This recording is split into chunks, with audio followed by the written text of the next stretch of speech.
On the Republican side of the aisle, Joe Biden is incredibly vulnerable. Even Democrats are noticing this, which is presumably why you have Bernie Sanders traveling to New Hampshire. Republicans are steaming toward a Donald Trump nomination. There's just no two ways about it. Right now, the 2024 presidential nomination, the update in the Real Clear Politics polling average has Donald Trump up 40 points over the rest of the field. There's been some sign that Vivek Ramaswamy is starting to recede back to the field, that Nikki Haley is starting to pick up a little bit of ground. The solid number 2 continues to be Ron DeSantis by pretty much all the available polling data right now. He continues to be number 2. Pence is picking up a little bit of ground in some of the latest polls. By a little, I mean he's up to 5 or 6% in some of the latest polls. Nobody is within shouting distance of Donald Trump. After Donald Trump's pick was took at the Georgia courthouse, at the Fulton County courthouse, it wasn't the courthouse, the jail, at the Fulton County jail, he raised more money on that day alone than he had the entirety of the campaign, which is both, I would say, encouraging in the sense that Republicans are very, very motivated, and a little bit discouraging in the fact that if you want Donald Trump to be president, probably you shouldn't want him to be president just because he took a mugshot. Now, as I said, the mugshot is an amazing, amazing marketing opportunity for Donald Trump. I talked about it on Friday. It's a great mugshot. If there is such a thing, it is a great mugshot. And there are. I mean, Frank Sinatra's, most famously. Like, there are great and iconic mugshots. This is an iconic mugshot. Well, Trump turned that Georgia mugshot into gold. According to Politico, Trump raised $7.1 million since he was booked at an Atlanta jail on Thursday evening, according to figures provided first to Politico by his campaign. On Friday alone, Trump raised $4.18 million. That is the single highest 24-hour period of his campaign to date, according to a person familiar with the totals. The campaign's fundraising has been powered by merch. It's been selling through the online store, which, again, makes sense. This is all people signaling to each other that they also wish to throw the establishment the giant orange middle finger.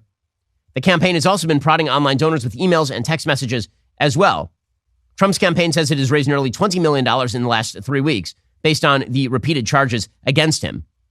Now, as I said last week, the polling does not demonstrate that Donald Trump is likely to win election based on this. It demonstrates that he is likely to win the nomination based on the charges against him.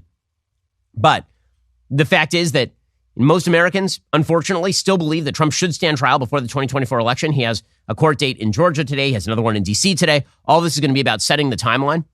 The court date in D.C. is all about setting the Jack Smith January 6th case. Is that going to be before the election or after? His team is trying to argue he shouldn't be tried there until 2026, actually, which I think is unlikely. Meanwhile, in Georgia, it's not really about Trump, but there is a legal case against Mark Meadows that is ongoing there. Mark Meadows is trying to have that court move his case to federal court, and he's then going to claim that basically the supremacy clause prevents him from being tried in state court, that whatever crimes he supposedly committed, he committed as a federal official, as chief of staff to Donald Trump, and therefore he should be tried in federal court, not in state court. If Trump tried the same thing, that would at least foreclose the possibility that he would be tried and convicted in a state court, and then he'd be on the ballot, and then you have a real mess, a constitutional mess, because the president can't pardon himself of a non-federal offense. But again, the polling does not show that the general public overall is incredibly warm toward Donald Trump's legal troubles. There are some people who are more warm than they otherwise would have been, but they were kind of lukewarm to begin with. Like, I'm more animated on behalf of Trump because of the trials than I otherwise would have been. But I voted for Trump in 2020, so I can't vote for him twice. You look at the polling data from Politico, and what it shows is that 61% of Americans believe that Trump's election trials should take place before the election. 61%. Meanwhile, 51% believe that Trump is guilty of alleged crimes in the federal 2020 subversion election case against 26% who say no. And those are not great numbers. Meanwhile, a plurality of respondents to Politico said a conviction in the case, 44%, would have no impact on their likelihood of supporting Trump, which makes sense. Again, you figure half of those people are pro, half of those people are against. But among people who said that the result would inform their vote, nearly 1/3 of respondents, 32%, said a conviction would make them less likely to support Trump. That includes 1/3 of independents.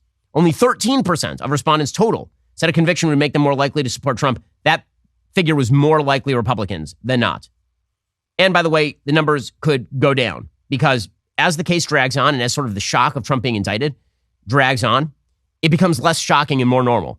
And then this becomes baked into the cake.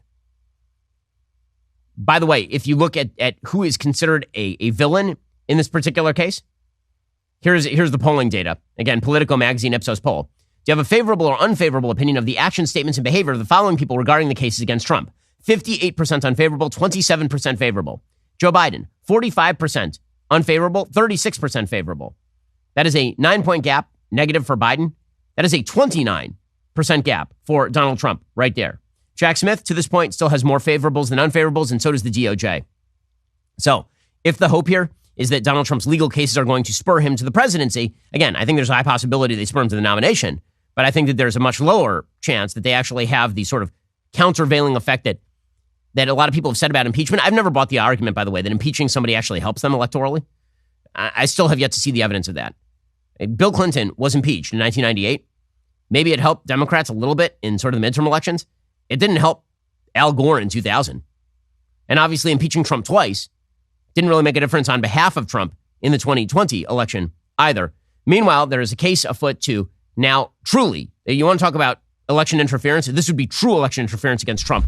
We have a wonderful dog. His name is Happy. Yesterday, he had a wonderful time. We took him out. He was meeting all of the other dogs. He's being extremely cute. My kids love him, which is why we want him to live a long and happy life. This is why we give him rough greens every morning. The dog food you've been giving your dog, well, it's dead food. It doesn't have that much nutritional value. Look at it. That brown food doesn't exactly scream nutritional, but green food does. Rough greens boost Happy's food back to life. It can do the same for your dog as well. You don't have to go out and buy new dog food. Just sprinkle some rough greens on their food every single day. It contains all the necessary vitamins and minerals your dog is not getting from their regular dog food. Rough greens is the only supplement your dog will ask for by name.